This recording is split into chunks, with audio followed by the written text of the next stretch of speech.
ар күн сайын 30 күн бою шамдан кийин 5-каналда Мыктыбек Арыстанбек Орозодо 30 күн долбоору менен түз эфирде. Аламдардын эси жаратуучусу, тарбия берүүчүсү, ырыскы берүүчүсү, бизди күзөтүүчү, көзөмөлдөөчү, күтүүчү. Ушул Рамазанды ырыологон бизге эебиз Аллах субханаху ва таалага чексиз мактоолор айтабыз. Анын адамзатына берген нуру биздин жетекчибиз, көсөмүбүз, жолбашчыбыз, үйрөтүүчүбүз, мугалимибиз Хазіреті пайғамбарымызға салаваттар айтабыз. Андан соң салам алейкум Кыргызстан. Назарыңыздарда кайрадан 5-каналда мен Мыктыбек Арыстанбек Орозодо 30 күн аттуу долбоорум менен түз эфирде. Бүгүн да сиздер менен кече убада кылгандай эки бир керемет инсандын коштоосунда бир маек жүргүзүү максатында чыгып отурам силердин назарыңыздарга. Бүгүн дагы Кудай буйрса коом, дин, өзгөчө тарых, биздеги тарыхка байланышкан кубулуштар, биздин ал тарыхый учурларды аңдоо, сезүү деңгээлибиз жөнүндө сөз кылуучу мен эки керемет инсанды чакырдым. Анда тосуп алыңыздар, күтүп алыңыздар, кол чабуулар менен дейбизби? Биздин тарыхчы агайбыз. Тарыхчы эле деп коеюн агай. Калган нерсенин баарын айтсам 40 мүнөт жетпей калат. Тынчтыкбек Чоротегин бүгүн конокто. Салам алейкум агай. Саламатсыздар. Ошондой эле мен бүгүн Кыргызстан Ислам университетинин мугалими Улан Усупов устазды чакырдым. Салам алейкум. Алейкум. Башында адаттагыдай эле силерге эркин микрофон, эли журтка айта турган сөзүңүздөрдү, куттуктооңуздар, ой пикирлериңдер болсо, анан маекти улантабыз. Орозо айы кут болсун. Бул ай эл жерибиз үчүн ынтымактын, ырашкерликтин бир өрнөгү болгондой ай болсун дейм. Анан бул ай сабырдуулуктун, башка диндеги, башка этностук топтогу биздин замандаштардын, улутташ мекендештердин баардыгына мындай сабыр менен, мээримдүүлүк менен караган жалпы кыргыз мамлекетинин келечеги үчүн алардын да ролун баса белгилеген бир жакшы ай болсун деп айткым келет. Айтканыңыз келет. Биринчиден ушул касиеттүү Ороз айынын алгачкы 10 күнү өтүп, экинчи 10 күнүнө кирдик. Башы ырайым, ортосу Алла Тааланын кечирими, акыры ошо тозоктон кутулуу болгон айыңыздар кут болсун. Илгертен кыргыздар бекеринен 30 күндүк орозо ой тазартар жолошо деп жан дүйнөсүн, акыл эсин, денесин тунартып, жараткан Алла Тааланын алдында бийик деңгээлдерге чыккан эмес. Мурдагы үммөттөргө, элдерге парз болуп келген орозо мына бизге дагы парз болуп, ушул ороз айында орозо менен орозолошкон, намаз менен намаздашкан, Куран менен курандашкан, арууланып, бийик бир такыбалыктын сересине чыгууну жараткан Алла Таала жалпыбызга насип кылсын. Амин. Айтканыңыз келсин. Анда баштадык тынчтык. Сизди эмнеге чакырдым билесиз? Мен сизге айткам. Буга чейин теманын баарын мындай айтчу эмес элем, мен сизге ачыгын эле айттым. Тарых жөнүндө жана тарыхтагы ушу ислам дининин бизге кыргыз элине жетишине себепкер болгон тарыхый инсандар жөнүндө сөз кылып бериңиз дедим агай. Абдан жакшы. Агайды да эскерттим, мына ушул биздин тарыхый инсандар жөнүндө сөз кылабыз, себеби бардыгын эле биле бербейбиз. Биз Тургеневди билебиз, Толстойду билебиз, Энгельсти билебиз, Марксты баарын билебиз, бирок кыргыздын мынагу абалга, азыркы мамлекеттүүлүккө жетишине, өзүнчө бир эл катары калыптанышына, андагы дин менен жуурулган жашоо образын алып келгендер жөнүндө сөз жок. Алар эми биз бүгүнкү күндө даватчы дейбиз да, ал кезде андай болбосо керек эле, ал кезде коомдун алдыңкылары болсо керек эле, тарыхчы, табып, мугалим, ушундай универсал инсандар болсо керек эле дейм да. Сөз сизде агай. Абдан жакшы. Мен оболу кыргыздардын исламга кандай келиши жөнүндө бир эки сөз айта кетейин. Бул боюнча Совет доорунда бизде алгач бир тараптуу көз карашта болгон. Эми ал кезде атеисттик доордун өзүнүн дагы талабы болсо керек. Кыргыздар исламга кечирээк кирген деген бир жобо таңууланган да. Иш жүзүндө кыргыздын этностук тарыхын азыр жаңыча караганда биз кыргыздар эне сай кыргыз каганатында кезинде исламга чейин эле ислам жөнүндө кабардар болгондугун билебиз. Атүгүл айтылуу ошол ортоңку чыгыштан чыккан араб жазуусу бар кылычтар ошо эне сайда кыргыз каганатында табылган.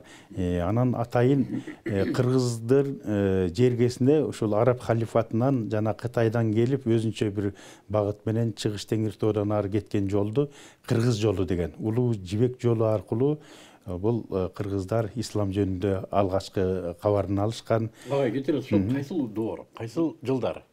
8-10 кылымдар. Ал эми Кыргыздын улуу кыргыз каганаты бул 840 жылдан кийин, 9 кылымдын ортосунан кийин 10 жылдын башына чейин болжол менен 75 жылдай кыргыздар ички Азияны, Сибирди, Чыгыш Теңир тоону көзөмөлдөп турган дал ушул улуу кыргыз каганаты. Дал ушул учурда кыргыздардын бир тобу Теңир тоого чейин келген. Теңир тоо дегенде жалаң эле азыркы Ала тоо дебестен ушул Фергананын жанында турган баардык тоолорду чаткалдан бери биздин чектеги тоо. Ошо биздин чектеги тоолорду, Памирдин бөлүгүн ошондой эле кыргыздардын бир бөлүгү келип жайлап калган. Анан акырындап алар исламга өтө баштаган.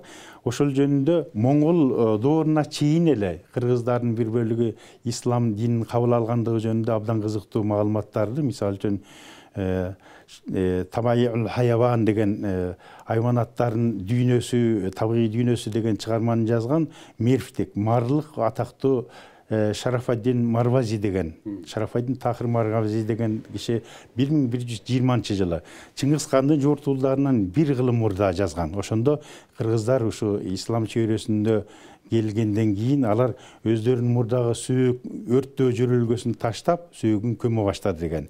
Эми бул өлүктү акыркы сапарга узатуу жөрөлгөсү бул өтө консервативдүү, эскичил, оңой менен өзгөрбөгөн нерсе. Демек, ошо эки кылымдын ичиндеги өзгөрүүлөрдү ушул Тахир Марвази жазды деп эсептесек болот да. Анан кийин башка доорлордогу, мисалы үчүн 16 кылымдагы Мажмуат Таварих деген чыгарманы жазган Аксыкендинин эмгегинде дагы 12 кылымда эле Чыңгыз ханга чейин 100 жыл мурда ушул Султан Санжардын доорунда Ферганада ошо Кожент тоолорунда кыргыздар болгондугу жөнүндө айтылат да. Алар демек каракаткайларга каршы согушка аралашкан. Мунун өзү кыргыздардын бир бөлүгү демек 13 кылымга чейин Моңгол жапырыгына чейин эле исламга киргендигин көрсөтөт. Анан экинчи бир бөлүгү акырындап улам жаңы келе берип, ошол 13-14 кылымдардын ичинде исламдашкан да, калгандары. Ал бул Моңгол доорунда жалгыз гана ошо жаңы келген кыргыздардын улам жаңы топтору эмес, ошо монголдордун өздөрү дагы Борбор Азияда исламдашып калган. Уйгурлар 14 кылымга чейин алар такыр башка динге ээ болгон калк болгон да. Алардын арасында бутпарастар да болгон, манихейлер болгон. Алар дагы Чыңгыз хандын урпактары исламдашкан учурда исламга түшкөн. Ушуну такташыбыз керек. Дал ошол учурда мына Карахандар доору бул Борбор Азияда, анын ичинде ушу Теңир тоодогу 10-12 кылымдагы кыргыз жана башка этностордун мусулмандык ренессанс, мусулмандык кайра куруулар дооруна аралашкан бир алтын мезгили болуп саналат. Ушул кезде Кыргызстанда атактуу окумуштуулар чыккан. Мисалы үчүн бул Ныспалардын китеби деген китеп жазган Китабул Ансаб деп аталат. Ошонун автору Ас-Сам'ани деген жазган эмгекте, мисалы үчүн Алоши деген көп, Оштук деген окумуштуулар эске алынат. Ал-Баласуни деген өзгөндүктөрдө Ал-Узжанди деп көрсөткөн. Таластык, тараздыктары Ат-Тарази деп көрсөткөн. Мына ошондой окумуштуулардын арасынан биз азыркыга чейин эмгеги бизге келип жеткен даанышман эки окумуштууну мындан 10 кылым илгерки биздин кош жылдыз деп эсептейбиз. Аны баары жакшы билет. Чыгармалардын баардыгын Бисмиллахир-рахманир-рахим деп баштаган бул эки инсандын бири Жусуп Ал-Баласагуни, экинчиси Махмуд Кашкари Барскани. Ушул эки инсан араб тилинде мыкты билишкен, бирок өз эне тилин араб тилине тең ата болгон илимдин, поэзиянын, акыл ойдун тили катары өнүктүрүшкөн. Рахмат. Агай, кошумчаңыз. Бул жерде бир нерсени айта кетиш керек. Курандын эң биринчи аяты пайгамбарыбыз саллаллаху алейхи вассаламга түшкөн икра, оку деген менен башталат, буйрук менен. Ошондуктан ошо Орто Азия чөлкөмүнө ошо Кутайба бин Муслимдин аракеттери менен 8-кылымдын башында келип, Кийин Талас согушунда 751-де кагылышуда ошо карлык түрктөрү менен арабтардын тааныштыгы менен Кытайдын белин биротоло мертинтип 1000 жылдык жанагындай гегемониядан куткарган. Ошондон баштап Орто Азия аймагында өзгөчө кыргыздардын арасында дагы ислам дини кеңири жайыла баштаган. Бул жерде бир кошумчалай турган нерсе тарикат тасаввуфтун да өзгөчө роль болгонун айта кетишибиз керек. Ахмет Ясауи 63 жашына келгенде сопулук кыймылы. Тарикат жолунда жашаган сопулук кыймылы себеби көчмөн элдердин арасында ислам дининин жайылышында алар менен көчүп конуп жүрүп, ошолорду окутуп, балдарын окутуп, ошо ислам баалыктарын жеткиришкен да. Себеби сопулук кыймылынын ошондой чоң ролу бар. Ошол эле Накшибендия тарикаты болсун, башында ошо Ахмет Ясауи турат. Андан кийин уланганы ошо Юнус Эмре, Мавлана Жалалуддин Руми дегендер бул кийин Анадолуга баргандар. Өздөрү айтышат, биздин өзөбүз ошол Арслан Бабадан баштап, ошол Ахмет Ясауиден таштап, ошол жактан бизге келген депчи. Ошону айта кетишибиз керек. Бияктан барган. Бияктан барган деп. Анан бул жерде да бир нерсени белгилей кетиш керек. Бул жерде туура айтып атат, агайыбыз өзгөчө ушул карахандыктардын мезгилин алтын доор катары белгилешибиз керек. Жана ушул карахандыктардын доорунда ислам илимдеринин бардык тармагында, өзгөчө ислам укугу жаатында да мына карахандыктар мезгилинде 125-тин тегерегинде белгилүү факих деп коебуз, ислам укукчусу өсүп чыккан экен да. Орто Азиянын юристтер. Анан ошолордун жазган чыгармаларынын жалпылай саны бир 250 тегерегинде экен. Анан ошонун бир 98% бул Ханефи мазхабы менен байланыштуу да. Ошо Ханефи мазхабына эң чоң салым кошкон ошо карахандыктар мезгили, андан кийин расмий мазхаб катары кабыл алган бул Осман дөөлөтү мезгил болгон да. Ошон үчүн Ханефи мазхабы баягы дүйнөдө мындай көкөлөп биринчи мазхабка айланып кеткен себеби ошол. Ханефи мазхабынын ичинде мына имам Сараксинин ролун өзгөчө белгилешибиз керек. Бүгүнкү күндө жаткан жай өзгөндө Шамсул Эйимме деп имамдардын күнү деген атка конгон өз доорунда. Жана 30 томдук эмени өзүнүн акылынан зынданда жаткан учурда ошо зыярат кылып Аллахтан сурап келген шакирттерине ооз-эки айтып берип эле 30 томду жаздырып койгон да. Ал-Мабсут деген чыгармасы бул Ханефи мазхабынын өзөк жолсо негиз зынданда жатып эле. Ал 30 томду жаздырыш үчүн ал канча китеп жатка билиш керек эле. Ошондой зеңге ээ болгон да. Андан кийин Имам Бухари мисалы Сахихул Бухари анын чыгармасы Курандан кийинки гана орунда турган, салмагы ошондой. Ушул Бухарадан болгондук үчүн Бухари. Кичинекей 7 жашында эле Куранды жат кылып, 16 жашында атасы мурдал өтүп кеткен, энеси менен бир тууганы менен ошол илим сапарына чыгып, анан 16 жашынан баштап 1800дөй мындай чыкканда ошол хадисчилерден хадис алдым дейт да. 18.000 тегерегинде хадис жыйнап, анан ошонун 2575-ин ошол Сахихи Бухариге киргизген да. Анан ошону менен Сахихул Бухари болгон да. Ал жерде баягы чыныгы пайгамбарыбыздын өзүнөн чыккан гана сахих хадистер камтылган да. Андан кийин мына кече жакында Ошто Сиражуддин Элеоши жөнүндө эл аралык деңгээлде Түркиядан да көптөгөн окуучулар келип катышкан. Кыргызча айтсак болобу, түшүнүктүү болушу. Оштук Сиражуддин. Оштук десек болот. Эми булар жана илимий тилде ал деген бар дейм. Нисап китептеринде деген мындай чыккан, алардын санжырасы жазылган китептерде айтылып кеткенде, ошол китеп менен илгери арабчасы менен Оши, Өзженди, Тарази деп кеткен да. Тараздык, өзгөчө айтканда Өзгөндүк, Оштук, ошол чөлкөмдөрдө мына Фергана, Хорасан, Маварун Нахр чөлкөмүнөн исламдын чыныгы мындай айтканда алым жылдыздары, алымдан да жылдыздары. Мисалы Абу Райхан аль-Бируниге азыркыга чейин таң калышат. Христофор Колумбтан 500 жыл алдын эле Американы ачып койгон ал теория жүзүндөчү. Ошонун китеби менин колумда болгондо, себеби анын шакирттеринин китеби болуп калган экен. Эгерде Бирунин китеби менин колумда болгондо, мен Американы дагы тезирээк ачмакмын деген Христофор Колумбтун сөзү бар да. Мисалы Пири Рейс эң биринчи бар Американы ачкандыгы жөнүндө. Андан кийин 21 жашында Стамбул шаарын багындырган Фатих Султан Мехметтин өзүнүн олия устазы Акшамседдин мындай илимпоз болгондо, эң биринчи микробту ачылышын ошол киши жасаган да. Өзү бүгүнкү күндө Европанын мындай ынсаптуу окумуштуулары, аалымдар муну кабыл алып айтышат. Негизинен ислам дүйнөсүнөн ошол Андалусиядан баягы Европа илим деген татыктуу элге оошот да.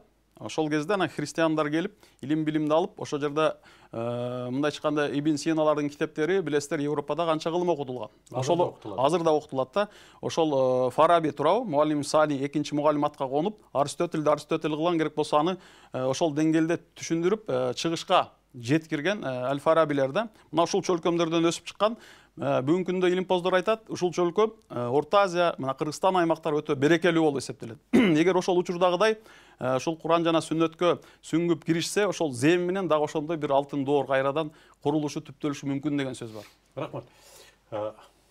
Мен сөзүңөрдү бөлгүм да келбейт. Себеби пайдалангым келет, бирок бир коркунучум бар эле Тынчтык аба. Мен өзү ислам маселесинде тарыхчылардан корком да. Тарыхта саясатташып кетет эмес багай. Ушу исламдын чыныгы тарыхын жашырып ийеби? Ошол жөнүндө жалган сүйлөп береби деп коркуп, мен маекке чыкчу эмесмин. Мен сиздин калыстыгыңызды билген үчүн коркпой чакырдым да. Мына азыр мен сиздин айтар сөзүңүздү уккан эмесмин. Бирок Кудай күбө, мынау калыс тарых. Эмне үчүн ушул мектеп тарыхында ушундай нерселер айтылбайт? Айтылат. Барбы биздин мектеп тарыхында? Айтылат. Айтылат. Мына инибиз айтпай кеткен жактары айтылат. Мына алтын доор деп атабыз, Карахандар доору, туура. Андан кийин дагы бир жылдыздай жанып чыккан Улугбек болду. Улугбектин доору болду. Карахандар доору кыргыздардын доорубу өзү? Кыргыз жана башка теңир тоолук түрк калктарынын доору. Анан ушул доор жөн гана үстүртөн. Кыргыздарда бар ушул Карахандар. Кыргыз дагы сөз бар. Себеби ал жөнүндө Раматылык Өмүркул Караев агай далилдеген, биз анын окуучусу катары ого бетер тастыктап келебиз. Анан мен эле деп салдым дебей, мага чейинкилерди айта жүргөнүм жакшы да. Анан бирок бул доордо биз жөн гана арабтын кийимин, арабтын бир дилин албастан биз өзүбүздүкүнө бергенге аракет кылдык да. Мына ошон үчүн жанагы арабтын кылыч менен келгендерине баш ийген жок. Теңир тоолуктар өздөрү өзүнүн ынанымы менен бул динге Карахандар доорунда киришти. Ошон үчүн алар сопулар агымы ушул көчмөн түрк элдеринде арасында кыргыздарда да жакшы ийгиликтүү жүрдү да. Анан дароо айтыш керек, биздеги ушул Абу Ханифанын окуусу кыргыздын исламга чейинки жагы сарттарын сактаганга, маданиятын сактаганга мүмкүнчүлүк берди. Шарт түздү. Ошон үчүн бул дин кабыл алынды. Муну дароо айтыш керек. Анан экинчи жагынан мына Махмуд Кашкаринин дүйнөлүк картасында жердин борбор кылып Мекке Мединаны көрсөткөн жок. Арабтардын дүйнө картасында ошондой Мекке Медина көрсөтүлгөн. Бизде Ысык көл, Теңир тоо көрсөтүлдү. Барскон өзү көрсөтүлгөн. Мына дагы бир жагы ошол Махмуд Кашкари эскерген бир сиз факих деп айткандардын бири Хусейн тиги Кашкари деген окумушту. Ал кыргыздарды, башка түрк элдерин көтөрмөлөп, ушундай бир өзүнүн жобосун алып чыгып, мисалы үчүн тиги Таракат Түрка, Таракакум деген сыяктуу жаңы нерселерге бир жакшы бир уламышка айландырып туруп, түрктөрдүн ролун, тарыхтагы ролун, саясий ролун көтөрмөлөп чыгышты. Мындайды арабтын факиhtери айтчу эмес.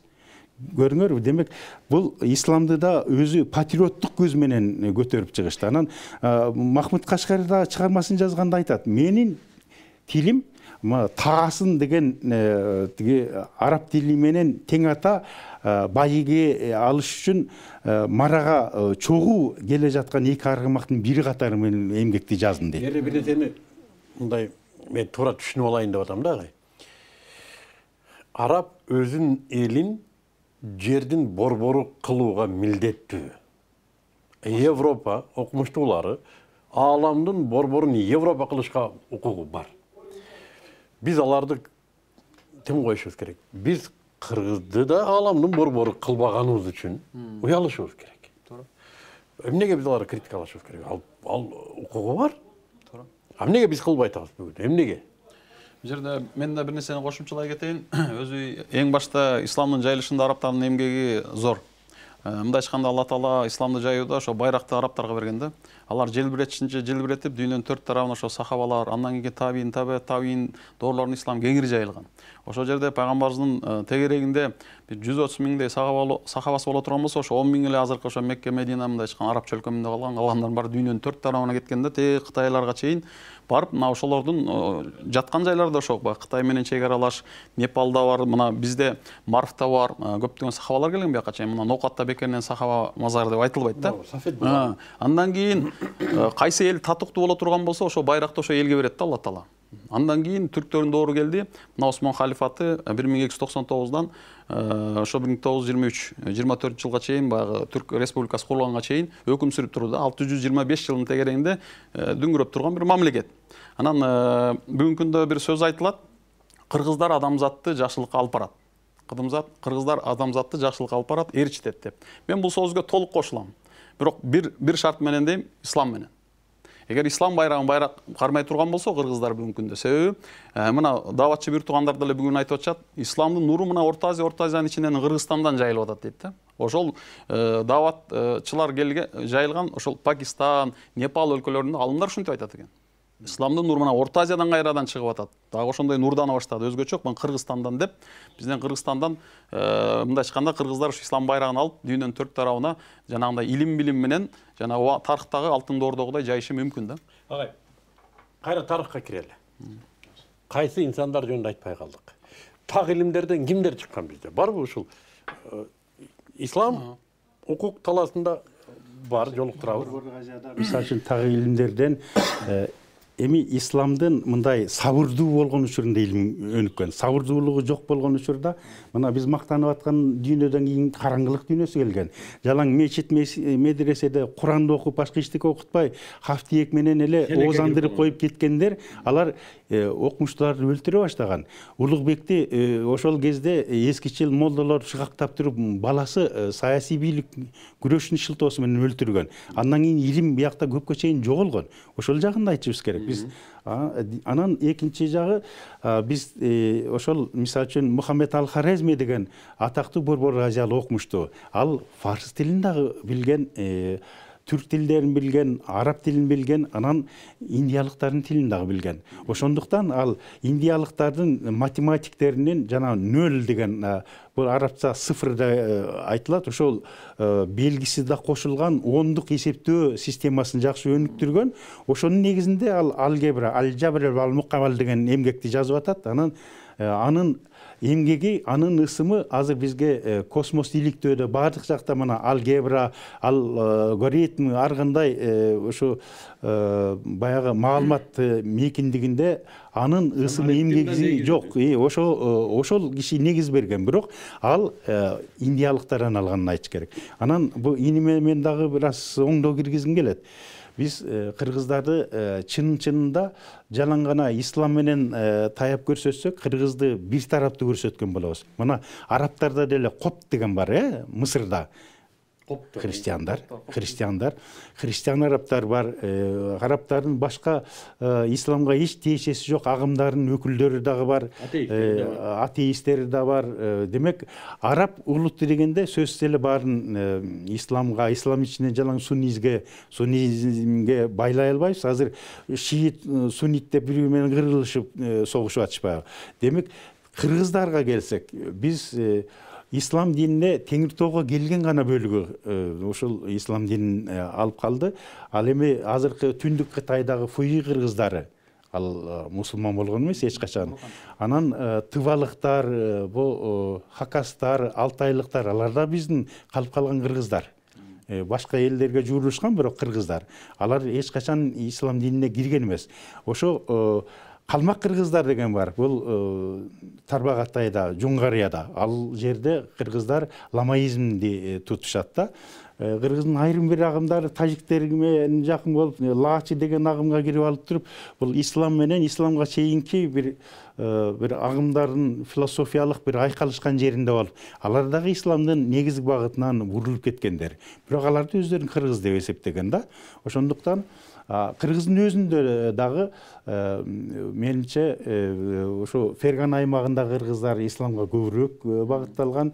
Ал эми туулук көчмөн кыргыздардын арасында, мисалы үчүн Ормонхандын доорунда баягы орозо айы өтө ысык учурунда элди кыйнап коет экен, орозону күзгө чейин жылдырбайлыбы деген сыяктуу бир өзүнүн эми фетва дебейт, эми баягы көз карашын таңуулаган дагы биздин бийлер, манаптар болгон да.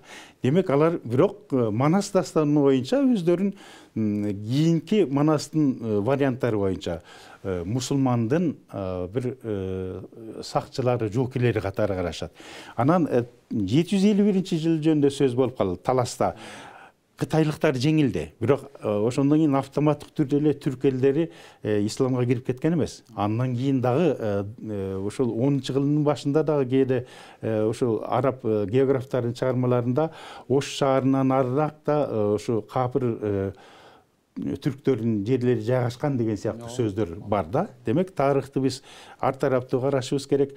Инсан жөнүндө айтканда мен Хорезмини бир мисал кылдык. Биrini жөнүндө жакшы айттыңыз. Анан мисал үчүн бул күн системасы, гелио-борбордук система деген бар. Планеталар ошо жерде эмес күндө айланган деген. Ушул система жөнүндө ошо Джордано Бруно Коперниктерден бул болжол менен 5 кылымдан мурда чын эле Биrini айткан. Биринини эч ким жагып жиберген эмес. Берки Коперниктерди жагып жиберген, отко жагып жиберген билесиздер. Демек, бизде сабырдуулук болгон учурда биздин ошо окумуштуу бабаларыбыз татынакай жашап өткөн. Агай, бир нерсени туура түшүнүш керек. Биз алхамдулилла мусулманбыз. Жана мен өзүмдүн динимди алдыга түртпөсөм эмне мусулманчылык да? Мен өзüm dinimi түртүшүм керек. Биздин дин менен гана өнүгөбүз, биздин дин гана алдыга жетелейт дейиш, бул биздин милдетибиз да. Мусулман болбогондор өздөрүнүн дүнүйө таанымын түртөт. Сеники туура эмес, меники туура деген, мына ушул жерде бир аз каталык бар. Ар ким өзүнүн дүнүйө таанымына ылайык келечегин презентация кылууга укугу бар. Агай ошо мусулман болгондук үчүн ислам дини деп атат да. Мен журналист болгонум үчүн унчук албай атам муну. Ошон үчүн мен айтайын деген туура түшүнүңүз. Мен бул жерде бир нерсени толуктай кетейин. Негизинен ислам дини өзү эч качан илим билимге каршы болгон эмес. Ошон үчүн жанагындай өрттөп жагуу, инквизиция сыяктуу көрүнүштөр жок да ислам тарыхындачы. Бирок куугунтуктаган жана саясий маселелерден болгон, сиз айтып аткан Улукбек маселеси. Бул жерде ислам менен илим бир да негизинен. Себеби акыл менен вахий деген сөзгө келгенде, акылды дагы адам баласына ыроолоп тартуулап берген бул Алла Таала. Вахий деп ошол ыйык кабарды Жебирейил периште аркылуу пайгамбарларына 124 миң пайгамбар, башка бир айтылышта 224 миң пайгамбар. Алардын эң акыркысы сүйкүмдүүсү ааламдар ырайым катары жөнөтөлгөн бул Мухаммед Мустафа пайгамбар саллаллаху алейхи вассалам. Ошого берилген ыйык кабарлар бири-бирин жокко чыгарбайт. Эгерде экөө бири-бири менен эмете турган болсо, терс боло турган болсо, акылга таянуу маселеси да бар да. Акылга таянуу. Себеби бизде имам Матуриди Ханефи мазхабынын ичинен ушул акыйдада имам Матуридин өзгөчөлүгү акылга басым жасагандыгы жана акылмандыкка, даанышмандыкка басым жасагандыгы. Орто Азия эли илгертен ислам динин кабыл электен мурда эле акылман даанышман эл болуп келген. Ислам дини келип кабыл алгандан кийин ошо акылмандын даанышмандык менен ислам динин кабыл алып, именно ошо тафсир багытында Курандын чечмелөөсүндө, ислам окуу багытында өзгөчө алымдардын чыгышы ошондой. Акылга, акылмандуулукка баа бергендигинде. Себеби ислам Куран Керимде Алла Таала айтып атат, Алланын жолуна динге чакырган учурларда акылмандыкка, даанышмандыкка таянгыла деген жер бар. Бир маселе бар да агай. Дайым караңгылык каршылык кылат нурга. Жарыкты күйгүзсөңүз да бөлмөдө караңгылык бөлүкчөлөрү каршылык кылат нурга. Эгерде чыныгы ислам болсо, ал эртедир кечтир жеңишке келет. Адамдардын турмушуна кирет. Ал христиан болобу, ал ламаист болобу, кандай болгондо да коомдук жашоодо Кудайдын берген мыйзамдары менен жетектелет коомдук жашоодо. Үйүндө өзүнүн жеке жашоосунда кандай болсо ошондой. Эгер чыныгы ислам болсо. Маселе ушунда. Биз таратып аткан нерсе, биз айтып аткан нерсе чыныгы исламбы деген маселе. Мына ушунда даанышмандык керек. Аллах Таала мен туура түшүнсөм, адамды акылдуу кылып жаратты жана адамдын акылын сыйлайт. Акылыңды токтот деген жери жок да. Кээ бир нерседе чеги бар. Тарых маселесинде да мен ушуну айтам. Мен тарых маселесинен аябай корком. Мисалы үчүн бизге агай өзүңүз айттыңыз. Таң уланган тарыхтын доорунан өттүк да биз. Туура эмес тарыхты көрсө туура эмес экен. Саясатташкан. Ооба, кыргыздарды кандай гана эмеге чыгарып койгон эмес. Да, караңгылыкта биздин эл баккан байларыбызды эмне кылып ташады, эпостарыбызды, жомокторубузду түшүндүрүүдө кандай нерсеге кеттик. Мунун нерседен мындай бир жүрөк безилдеп калат экен да. Тарыхтан да туура жыйынтык чыгарууну үйрөнүш керек экен. Тарыхтан туура жыйынтык чыгаруу келечекке мындай тарыхтан жыйынтык чыгаруу келечекке бөгөт койбош керек экен. Келечектин тапшырмасы башка, тарыхтын ролу башка.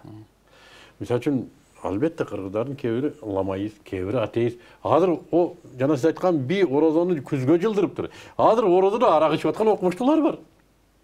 Арасында бар. Бирок бул деген нерсе исламды токтотуп кою деген сөз эмес да. Бул реалдуулукту кароо керек да. Мен айтам, эгерде ислам бизге кирбептир, болуптур. Кирбептир. Биз жапайыбыз, же болбосо эмнебиз, космостогу элбиз. 20 мүнөт болду бизге киргенине деп элестетели, 20 мүнөт болду. Келечекке кандай таасири бар? Ошону карап туруп мамиле кылышыбыз керек. Сөзсүз түрдө. Туурабы? Эгерде ислам биздин келечегибизге зыян болсо, агай, адам атадан башталса да биз албашыбыз керек аны. Астагфирулла. Эгер келечекке пайдасы тийсе, биз лүлүлү деп индейс болуп жүргөн болсок дагы алышыбыз керек. Деп мен өзүм жеке пикирим да. Тарыхтын ролу башка, келечекке болгон көз караш башка деп айтам. Туура эмес болсо оңдоңуз. Мен муну неге сизден экзаменден өткөрүп алайын деп айтып атам ушул нерсени. Исламды биз мисалы үчүн өтө тереңдетебиз деп, мисалы үчүн адал деген сөздүн ордуна халал деген айталы, теңир Алла Таала деп койчу, анын ордуна Аллах деп айталы деп, ушундай көп бир аракеттер болуп атпайбы азыркы учурда. Иш жүзүндө бизде Ханафи окуусу исламды ошо 10-жылдан бери эле өздөштүрткөн. Атүгүл 11-жылында Махмуд Кашкари өзүнүн чыгармасында анык эле жазган, мына теңир деген сөз, мурда эле бир Кудайга ишенүү деген сөз азыр мусулман болуп ислам динин кабыл алган түрктөрдө Алла сөзү менен синоним катары колдонула баштады деп. Ошондуктан бизде теңир бери деген ысым бул түркмөндөрдө Алла бери деген ысым сыяктуу эле бирдей мааниде. Кудай берген деген ысымдар ошо бир мааниде колдонулуп калган. Демек, биз ошо өзүбүздүн улуттук баалуулуктардын баардыгын жерибестен анан өзүбүздүн мусулмандык толеранттуу жолубузду тандаш керек. Ошого бир аз тоскоол болуп, бизди арабтарга, пакистандык эскичилерге, талиптерге окшоштургусу келген агымдар пайда болду да. Анан алар бир бомба алып барып, бир капырды жандырсаң, тиги дүйнөгө тозок эмес, бейишке дароо чыгасың дегендей, бейишке путевка аласың дегендей айтып атышпайбы. Иш жүзүндө адамга өмүрдү ошол теңир берет. Кудай берет. Кудайдын атынан капырбы, капыр эмеспи, башка бирөөнүн өмүрүн алып салганга эч кимдин акысы жок деп биздин молдолор ошону үйрөтүш керек да. Биз сабырдуулук, толеранттуулук аркылуу гана башкаларды ислам чын эле жакшы дин экен деп тарта алабыз. Күч менен исламга мажбурлаган доор ал баягы кылыч доору 8-жылдарга чейин эле болуп келди да. Ошон үчүн мен тарыхты айтканда дагы биз жалпы адамзаттын тарыхын көтөргөндө азыркы дүйнөлүк баардык диндер жок учурда болгон да, туурабы? Бирок ошондо дагы бизди баарыбызды адам баласы катары бир туура жолго үндөгөн руханий бир таза баалуулуктар болгон да, асыл нарктар болгон. Ошо мыкты асыл нарктар азыр Куранда дагы, Библияда да, берки Тооратында, башка ар кыл чыгармаларда бу йогалардын окуусунда да бардыгында бар да. Анан алардын бардыгын туура түшүнүп, Карл Маркста да бар. Маркстын өзүндө бир кызык нерсе. Маркстын өзүнүн чыгармасын окуганда да биз доорго ылайык айтыш керек. Маркс мисалы үчүн дин бул элдин апийими деген. Апийим деген 20-кылымда бул мындай баңгизат, наркотик, абдан коркунучтуу нерсе.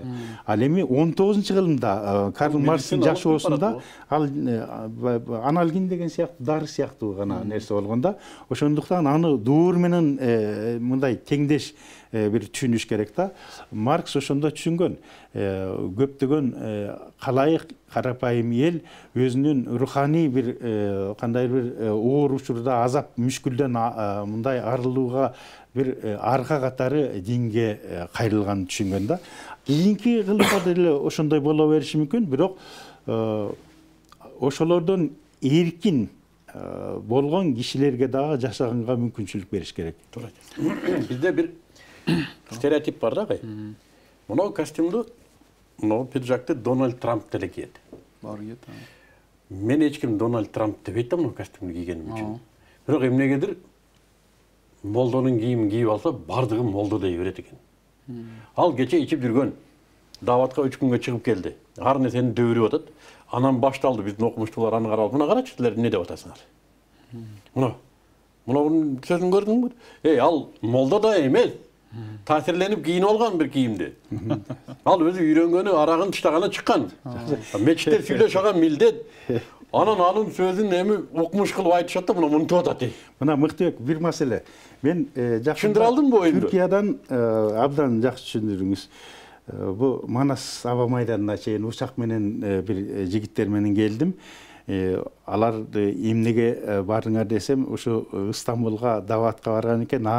Демек, бу жигит айтып аткан Осман дөөлөтүнөн кийинкилерге ислам динин таркатышып барган турбайбы депти. Биздикилер бул сиз айтып аткан коркунучтан силерге караганда биздин молдолор көбүрөөк коркот. Ислам бул тынчтык.